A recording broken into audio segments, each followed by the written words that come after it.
کہ تمہاری لڑائی مجھ سے ہے، اس 6 ماہ کے بچے نے تمہارا کیا بگاڑا ہے؟ یہ بچہ پیاس سے تڑپ رہا ہے، کم سے کم اس بچے کو تو پانی دے دو۔ تاریخ میں ملتا ہے حضرت امام حسین کی یہ باتیں سن کر یزید کی سینا میں خلبلی مچ گئی۔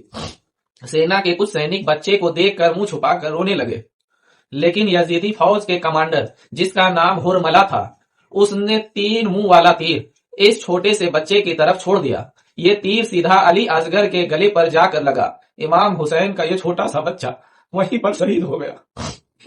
کربلا کے میدان میں یہ کرورتا کی انتہا تھی۔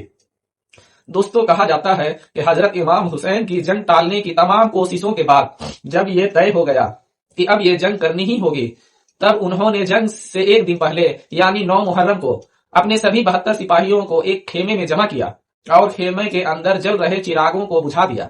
رات کے اندھیرے میں چراغوں کو بجھا کر حضرت امام حسین نے اپنے ساتھیوں سے کہا کہ یزید مجھے قتل کرنا چاہتا ہے، اس جنگ میں جو بھی میرا ساتھ دے گا وہ بھی مارا جائے گا۔ میں نہیں چاہتا کہ میری وجہ سے کوئی قتل ہو۔ تم لوگوں میں سے جو کوئی بھی یہ جنگ چھوڑ کر جانا چاہتا ہے وہ جا سکتا ہے، مجھے اس سے کوئی شکایت نہیں ہوگی۔ یہاں سے جانے والوں کو یزید کی فوج کچھ بھی نہیں کرے گی۔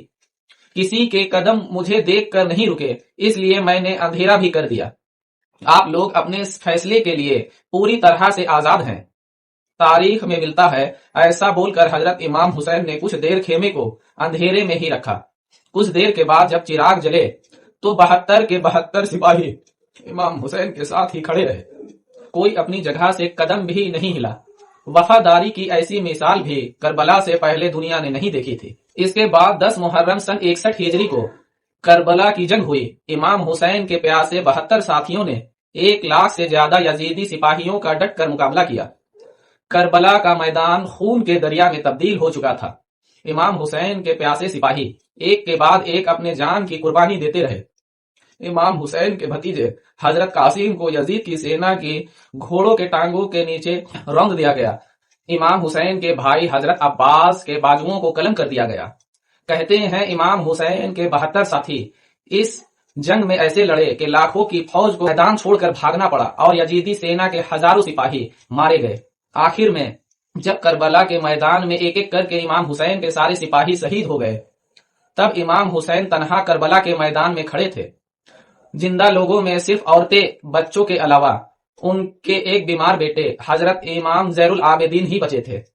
تاریخ میں ملتا ہے امام حسین اپنے تلوار ذوالفقار کو لے کر آخری دم تک اسلام کے وفا کے لیے یزیدی سینا سے لڑتے رہے، مگر افسوس کہ اللہ کے نبی کو اس دنیا سے رخصت ہوئے ابھی 50 سال بھی نہیں گزرے تھے کہ پوری امت کے سامنے ان کے نواسے کو 3 دن کا بھوکا پیاسا شہید کر دیا گیا اور پوری امت تماشائی بنی رہی۔